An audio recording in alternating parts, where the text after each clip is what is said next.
বলিউডের উদীয়মান অভিনেত্রী তৃপ্তি ডিমরি তার অভিনয় দক্ষতা দিয়ে ইতোমধ্যেই দর্শকদের মুগ্ধ করেছেন। তবে রূপালী জগতের ঝলমলে আলোর বাইরে তিনি নিভৃতে সময় কাটাতে পছন্দ করেন।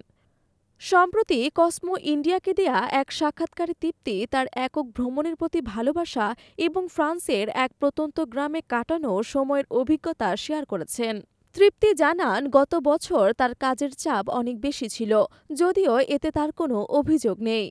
তবে একটানা কাজের ফলে মাঝে মাঝে মানসিকভাবে বিচ্ছিন্ন হয়ে পড়েন তিনি। তৃপ্তির মতে, ব্যস্ত জীবন থেকে পালিয়ে নিরিবিলি কোনো জায়গায় যাওয়া শুধু বিশ্রামই নয়, বরং আত্মবিশ্লেষণ ও মানসিক স্বচ্ছতা ফিরে পাওয়ার উপায়।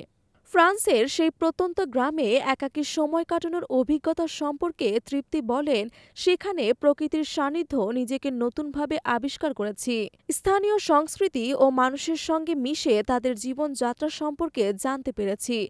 এই অভিজ্ঞতা আমার মানসিক শান্তি ও সৃষ্টিশীলতায় নতুন মাত্রা যোগ করেছে। তৃপ্তির মতে, একক ভ্রমণ তাকে নিজেকে ভালোভাবে জানার সুযোগ করে দেয়। তিনি বলেন, নিজের সঙ্গে সময় কাটানো এবং নতুন পরিবেশে নিজেকে মানিয়ে নেওয়া আত্মবিশ্বাস বাড়ায়। এটি আমার পেশাগত জীবনেও ইতিবাচক প্রভাব ফেলে। তৃপ্তি ডিমরির এই অভিজ্ঞতা আমাদের মনে করিয়ে দেয় যে জীবনের ব্যস্ততার মাঝে নিজেকে সময় দেওয়াটা কতটা গুরুত্বপূর্ণ।